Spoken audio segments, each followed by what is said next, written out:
Good day, folks, and welcome to another edition of Lumberjack Logic. I'm your host, Neil Johnson, with some more news out of the state of Minnesota that is going to further your love for Tim Walz. I kid you not.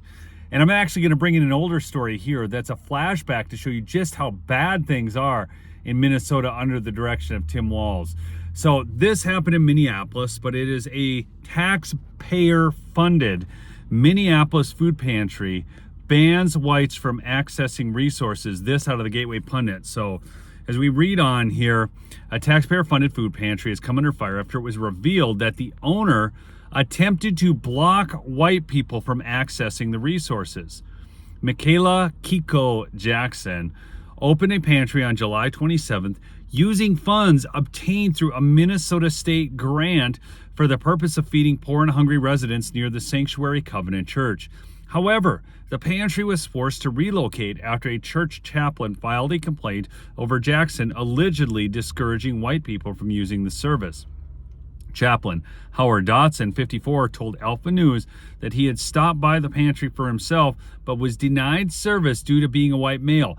Now, these are the types of policies. This is where Kamala Harris is always talking about equity.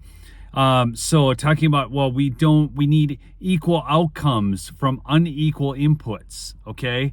That's what equity is a result of, saying, well, we didn't all start the same, so we got to give these people, more. It's just all wrong, folks. I mean, I thought we were supposed to be judged by the content of our character, not the color of our skin. But this is what you would see in a Walz-Harris administration. And I had to remind you, there was a big story that broke a while ago, and I don't know how you remember this, but it was a $250 million COVID fraud investigation. Now, the GOP House-led committee has been doing some subpoenaing on this. So I found this little piece in CBS News. I just want to refer back to you. But Tim Walz, Minnesota's governor and the Democrat nominee for vice president, is being subpoenaed by a U.S. House of Representatives committee to answer questions about the Feeding Our Future fraud scandal. This is a big deal. $250 million in federal COVID funds meant to feed low-income children during the COVID-19 pandemic. Now, what's really wild, now, of course, Tim Walz denies everything, but all the fraudsters who are in government who approved of this are still there. No one's being held to account, people. Don't kid yourself. And he's like, oh, we caught this fraud early. We caught it. We just did the right thing. It reminds me of the Joe Biden scandal with the documents and Karine Jean-Pierre. No, we did the right thing. You don't understand. He should have had the documents in the first place, okay? So, Feeding Our Future, listen to this, was founded in 2017 by Amy Bach with the mission of feeding hungry children throughout the Twin Cities. The nonprofit initially received less than $3 million in federal funds, but that amount spiked to nearly $200 million in 2021.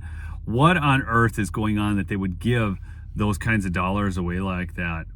But she and 70 others were charged in 2020 with what U.S. Attorney Andrew Luger called the largest pandemic fraud in the United States. Bach maintains she is innocent of any wrongdoing.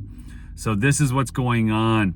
And I want to go back now to this other story. So here we have a pantry in Minneapolis that is receiving, again, government funds, your taxpayer dollars, for those of you who live in Minnesota. And they are not allowing white people because they're white. Look at me. See, I'm actually kind of tan. I don't know that I'm fully white. Anyways, but this is wild. This is not building a community. It's destroying it. And Chaplain told Alpha News. I went over there and confronted her. I told her that I saw the sign and asked if she really thought she could take grant money from the state and discriminate against poor white people. According to the Daily Mail, Jackson admitted to hanging the sign, but claims that she did not turn anyone away. She then accused the chaplain of political violence. So this is what the left continually does. I mean, so what would be more violent? Not allowing people food who need it, or calling out that you're not allowing people food who need it? This is madness, okay? And she goes on about how there's no one directly turning him away, but she hangs the sign to discourage it.